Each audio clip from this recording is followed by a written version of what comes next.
Okay. The man's got pop, and he's young. He's 29. But is that realistic?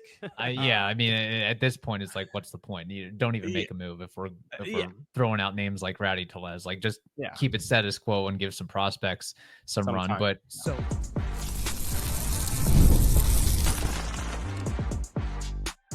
You are Locked On Rays, your daily Tampa Bay Rays podcast. Part of the Locked On Podcast Network, your team every day.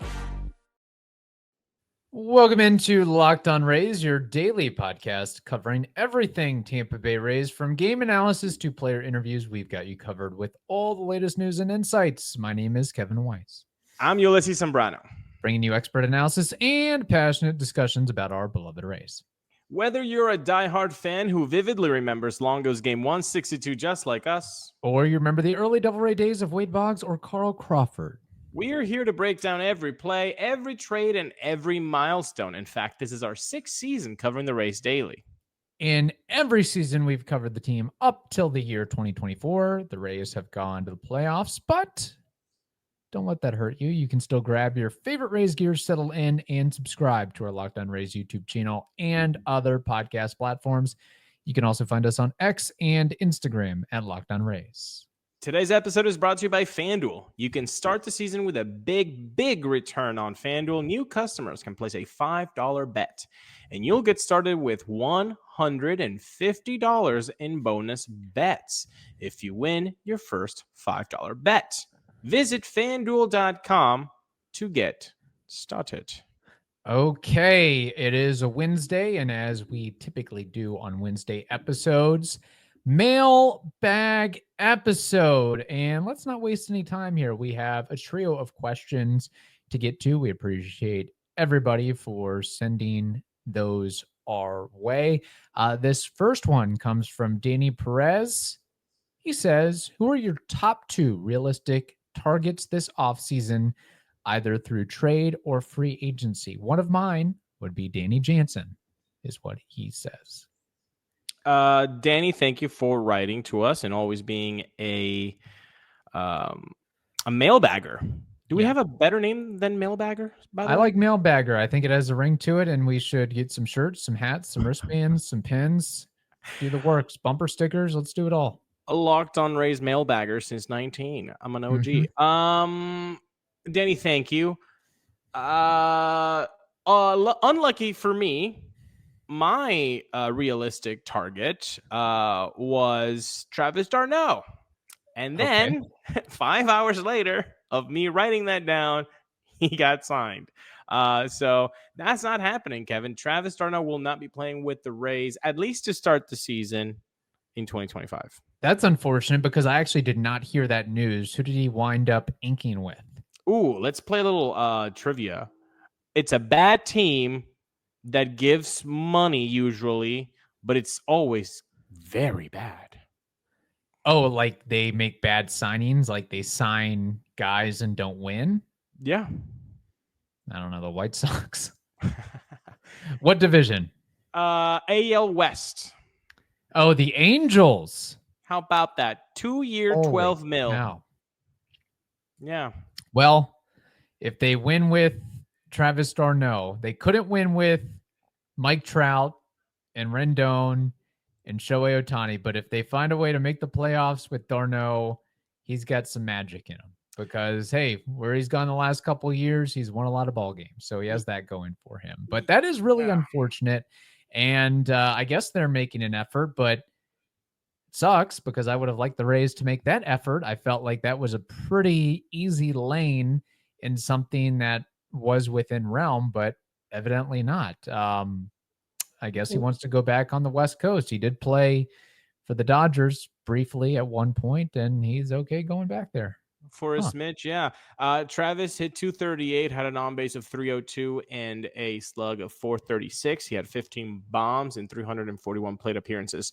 For those that don't have that in front of them, so that would have been an improvement markedly from what we saw in 2024 as Rays fans. Now, question is, Kev, 2 years, $12 million.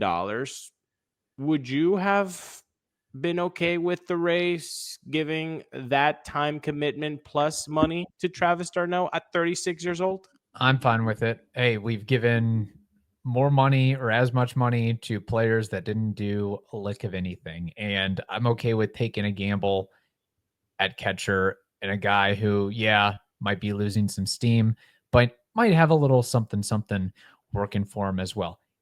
Anything is better than Alex Jackson and Ben Rortvedt combined. Nothing against Ben Rortvedt, but I felt like that would have been a solid situation for Travis d'Arnaud to be the primary.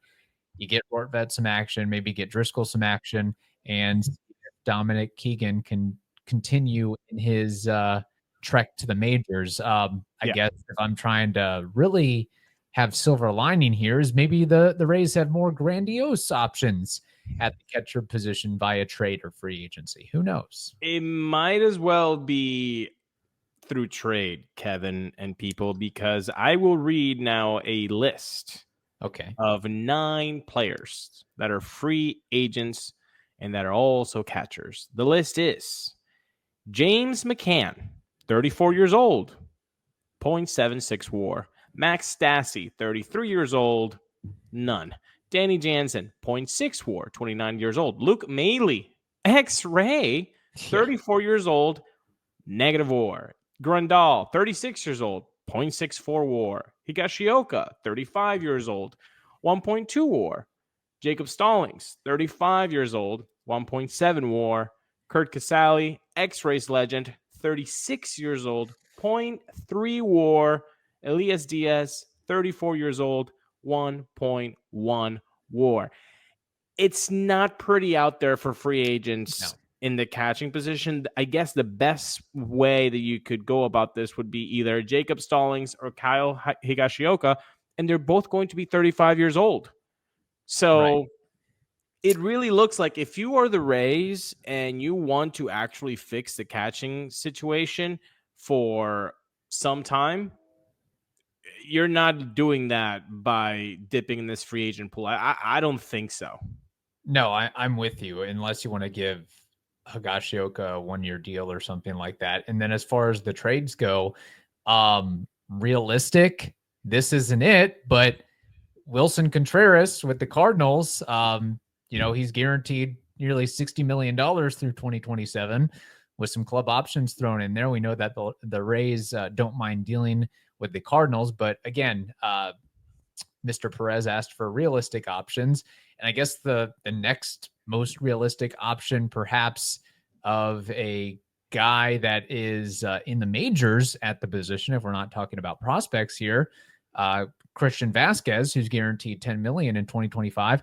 But again, he hasn't really done or shown much of late either. So you'd be taking a gamble on him getting back to his old ways, which, again, just original point, why not just sign Travis d'Arnaud for that amount and be done with it? So we kind of might be stuck-a-roo with catcher.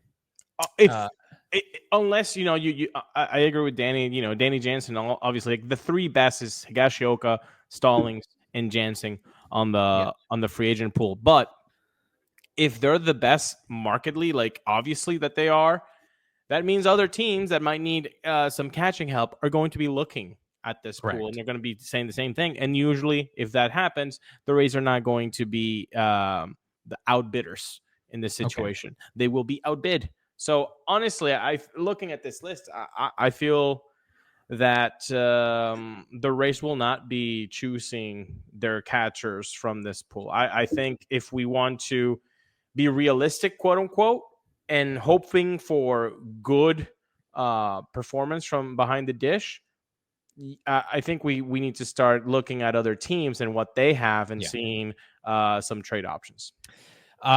What about another realistic scenario aside from catcher, be it an outfielder, be it a shortstop, be it somebody who has some pop in their bat?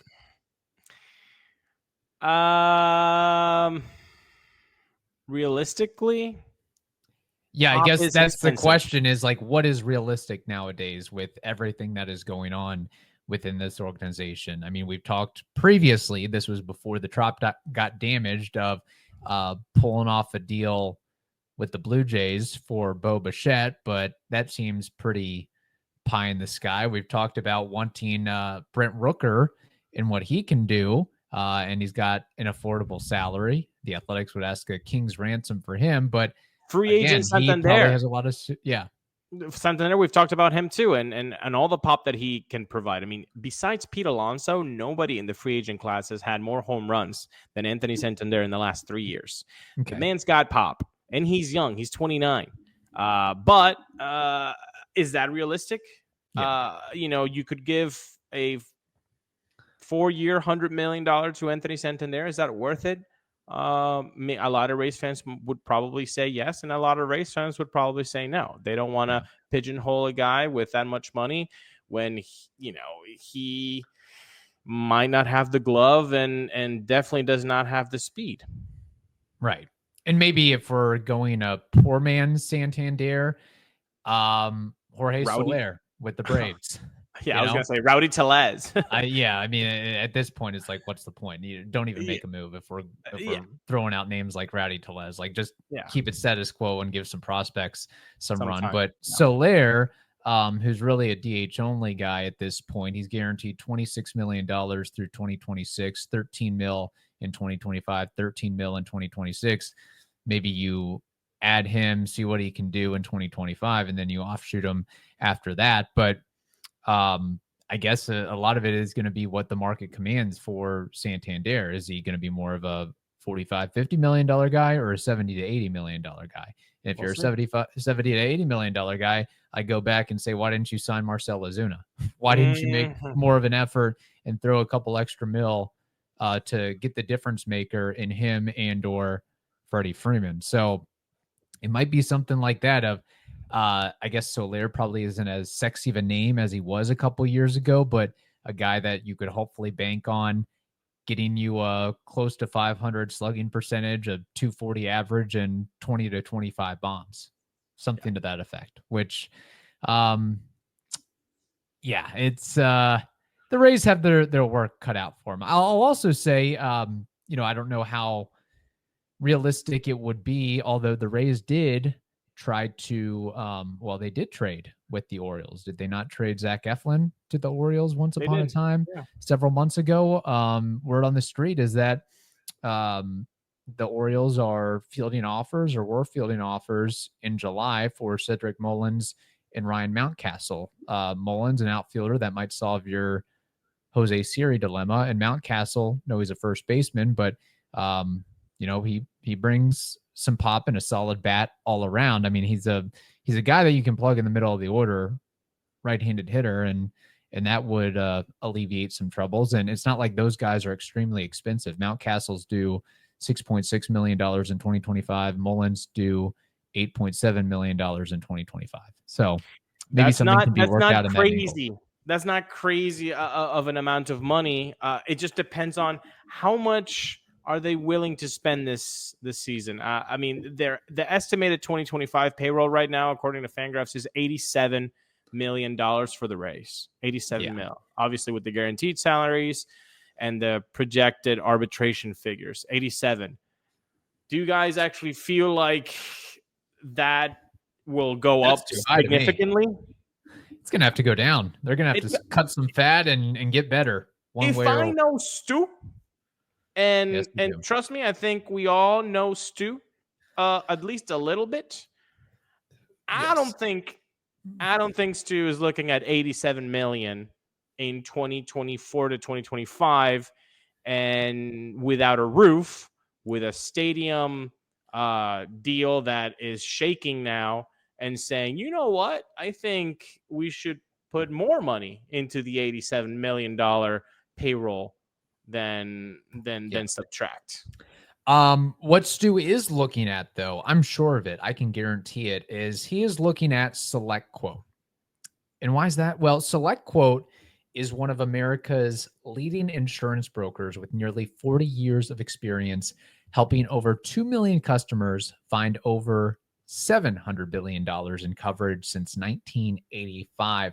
Other life insurance brokers offer impersonal, one-size-fits-all policies that may cost you more and cover you less, while SelectQuote's licensed insurance agents work for you to tailor a life insurance policy for your individual needs in as little as 15 minutes. You invest so much time to take care of yourself and to be the healthiest, best version of you. Well, SelectQuote's exclusive policies can reward that effort if you are in good health. They work with carriers that could get you same-day coverage for up to $5 million, no medical exam required. And these policies are more affordable than you think. You could get coverage for up to $1 million for as little as $20 per month. Head to selectquote.com and a licensed insurance agent will call you right away with the right policy for your life and your budget. SelectQuote, they shop, you save.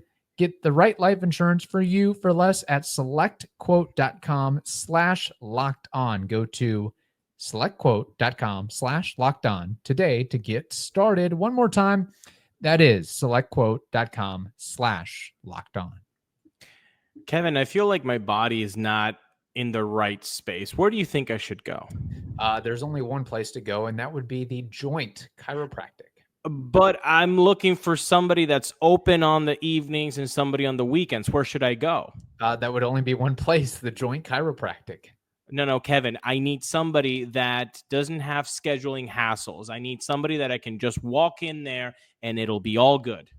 Original answer, the Joint Chiropractic. Well, then there's only one place to go, people. It is The Joint, and you can find the nearest Tampa area location by going to thejoint.com. And as a Bucks fan, as a Rays fan, you get a tremendous deal, which is your first visit for $19. And you can get this offer by going to Buccaneers.com, check out the contest and promotion sections under the fans tab, and download this offer. A great deal for great fans. Again, head to thejoint.com to find your nearest Tampa area location.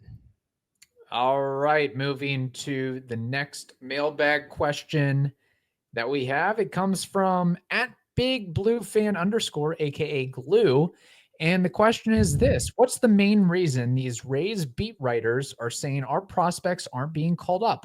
All these other teams are calling up theirs at like 20, 21 years old. Yet everyone is saying Morgan, Simpson, Carson won't be playing until 2026.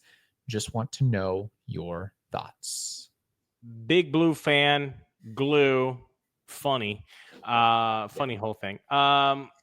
Okay, so Carson Williams, you ask, why isn't he being told that he can be playing in 2025 for the Rays? Well, Carson Williams played 115 games in 2024 as a 21-year-old, and those 115 games came in Double-A. Mm-hmm. Well, I'll move on to the next guy to make my point. Tre Morgan, 21 years old.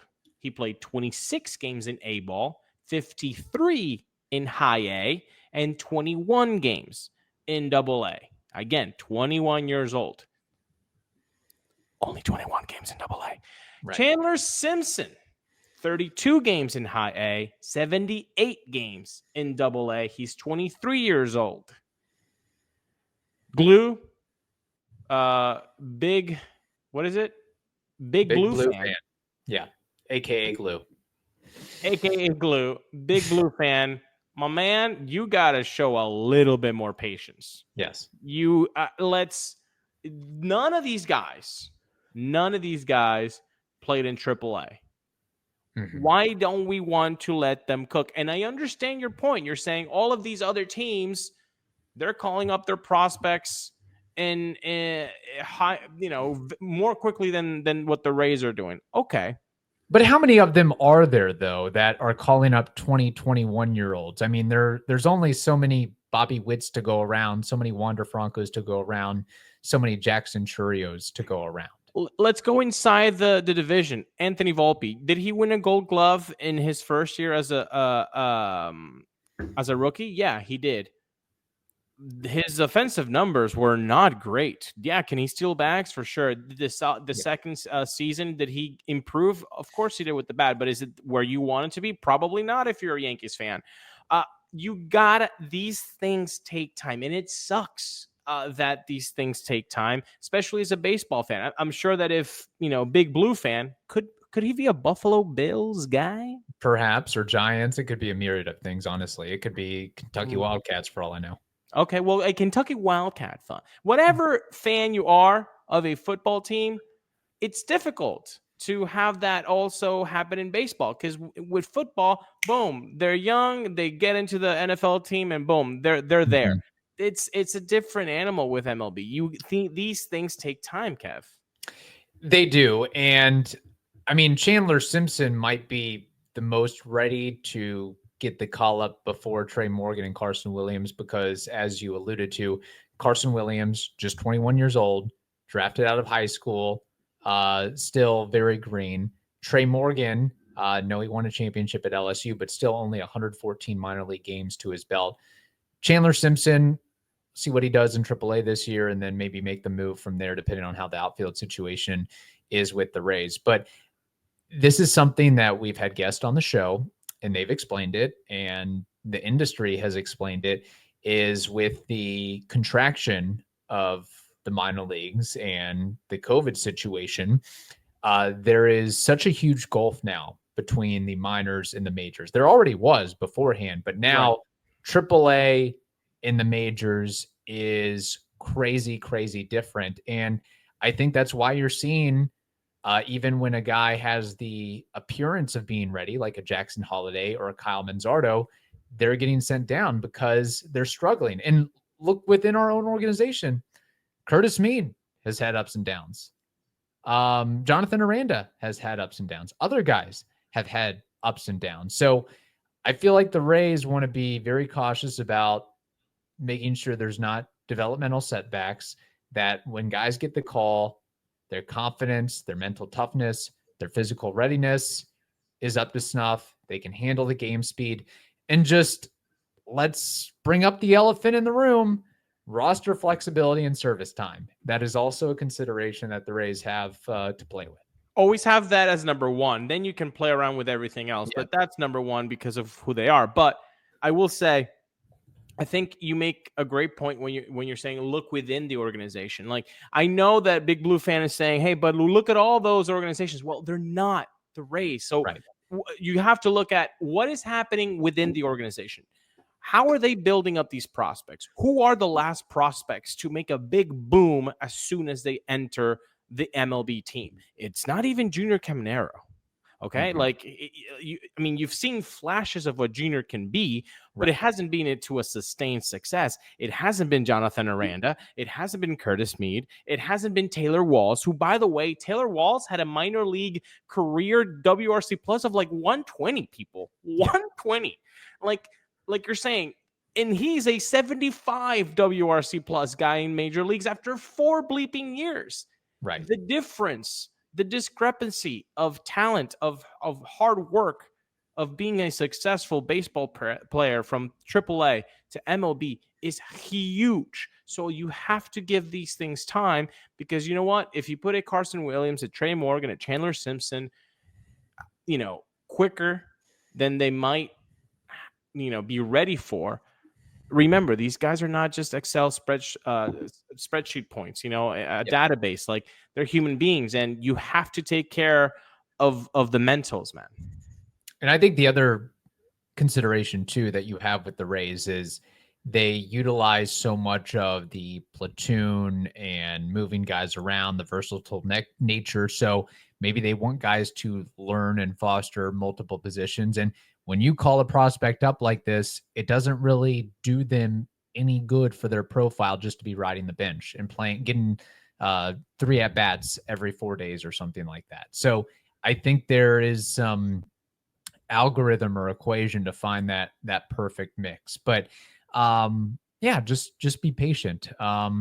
And I guess I would have to look back and see the research of how many guys at 20 and 21 years old are getting called up. It's not like, I know these are highly touted prospects, but to me, historically, I thought the guys that were getting the call at 2021 were, the number 1 prospect in all of baseball, the number 2, the number 3 prospect in all of baseball. And Tre Morgan isn't that. Chandler Simpson isn't that. Carson Williams, I don't know where he ranks. He might be top 5, top 10, but he's still extremely young too. So just want to put that out there. All right. We have another question to get to, but first we have to tell the audience something very important, and that is FanDuel. Get ready to tackle the NFL action with FanDuel, America's #1 sportsbook, because right now new customers can bet $5 and get $150 in bonus bets if you win. The FanDuel Sportsbook app gives you everything you need to place live bets on the NFL all in one place. So when you get a hunch in the middle of the game, you can check out the latest stats, view live play-by-play, and so much more on the same page where you place your bets. Just visit FanDuel.com to join today. You'll get started with $150 in bonus bets if you win your first $5 bet. Where's that at? That is at FanDuel.com. Never waste a hunch and make every moment more with FanDuel. They are an official sportsbook partner of the NFL. All right, getting to this final mailbag question from John, obviously a burner on the X machine. The question is, would you rather sign Juan Soto, which would prevent any spending for the next 15 years other than league minimum, no arbitration, or sign Roki Sasaki? Is that the right name? Mm-hmm. Okay. Roki, and at least have hope of being able to sign other players. John, thank you for writing to us. I know you are an active member of the Locked On Rays community, so I thank you for that. Easy question. Juan Soto, all the way, 100%. But let's still have fun with this question. Yeah. And let's do the argument for Roki Sasaki. So for those that don't know, the 23-year-old is going to go into this posting agreement situation because he's under 25, and thus he will qualify as an international amateur free agent. He also has not played the amount of time in the Japanese league to just be a normal free agent. So this is why this question is very important. Let's clarify here too. Roki is not a position player. He does not hit home runs. He does not hit doubles or triples or drive in RBIs or draw walks. He throws the ball. So that is the big difference maker here between Juan Soto and Roki. And boy, can he throw the ball. His average velocity on the fastball is 97 miles an hour. The splitter at 88. The slider at 84. Generating whiffs of 57% on the splitter, 41% on the slider. This guy could potentially be the best Japanese pitcher that has ever been a Major League Baseball pitcher. So that's the kind of talent that Roki is. The issue with this posting fee, the release fee of the Chiba Lotte team in Japan, they would get 20% of the total guaranteed value of the contract that Sasaki signs. Now, that doesn't mean that Sasaki is going to be running away with 200 mil or the 350, 325 mil of Yamamoto and Garrett Cole. No, because he has these restrictions on him. He's subject to international bonus pool money restrictions. Again, he's under 25 and has less than 6 seasons in a foreign league recognized by MLB. So all of the teams, all 30 MLB clubs have 45 days to negotiate with this player. Now, there are 2 signing windows. Stay with me, folks. One ends on December 15th, the 2024 period, and the other is opening on January 15th. If he's posted on the 2024 window, the first window, he could only sign during those 45 days. And those teams that have the most international bonus pool money for 2024 are the Dodgers at 2.5 mil, Orioles 2.1, Yankees 1.4, Giants 1.2, Red Sox 990,000. Kevin, do you care to guess how much money do the Rays have in the 2024 international bonus pool? Well, it doesn't seem like a lot based on the numbers you've read off. I would imagine maybe middle of the pack, 700,000, 600,000, something to that effect. You are $700,000 above. They have okay. $0 in the 2024 international bonus. So they're pool. screwed, basically. If Roki Sasaki is posted on that before December 2nd, he's only eligible for the 2024 period of international bonus pool money. So the Rays would be completely out of the race. Yeah. Unless there are two things. If he's posted on the second window, then the 2025 signing period begins, and then all of that international bonus pool is reset. Okay. Well, the Rays could have already some plans on how they're going to utilize that instead of Roki, but whatever. The good things about that first one is that the Rays are ranked first, tied with like several other teams, on how much money they would have in 2025 international bonus pool money at $7.5 million. Okay. That's the most you can have. So that's a good option for number if he's put on the second posting window. Is it going to happen? We don't know. The second option that you could still have Roki Sasaki as a Ray if he's posted on the first window is trades. You can trade for international bonus pool money. If the Rays are looking to sign Roki Sasaki and they say, hey, team that needs a fifth starter, here's Zach Littell. Hey, hey, Dodgers, you guys are looking for some good shortstop defense? Here's Taylor Walls. We don't want anything back. Just give us a couple $100,000 on international bonus pool money for the 2024 season. These are things that could happen. I just wanted to lay it all out. And Kevin, after laying it all out, what's your take on the Roki Sasaki drama? My take is, yes, it'd be awesome to see him in a Rays uniform, but I highly doubt that is going to happen based on the money that the Dodgers have available to them and the fact that the Dodgers are a legacy organization and a winning organization, and evidently the rich keep getting richer organization. And they have a good relationship with Japanese players historically and presently. That seems like a no-brainer that he's going to wind up with the Dodgers, play alongside Yamamoto and Shohei, and win 130 games every year. And it's unfortunate, but again, I guess I don't know. Maybe you'd rather see him go to the Dodgers than the Yankees or the Orioles, who have the next highest amounts of international bonus pool money. But as we've been talking about this offseason, the Rays need offense, and Sasaki doesn't bring you offense. He brings you run prevention. Although there has been an issue with the number of innings that he pitches each year. It doesn't look like he tops more than 100 innings that often, but the stuff is insane between the fastball, the splitter, the slider, and I think eventually he will make a lot of money in an MLB uniform, but I don't think it's in the cards for the Rays to land Sasaki. I guess the question is, what's more likely to happen, landing Sasaki or Soto? Then in that case, I guess I would say Sasaki, but it's a fun question there. From obviously a burner, but I don't know. I feel like we can circumvent all this by just giving Juan Soto what he wants and bringing him in a Rays uniform. How hard is that? That was a fun episode, mailbag episode. Always bring these back to us. We have so much fun with them. I hope you guys do too. We are having a terrific episode for you on Thursday. Yes. Okay.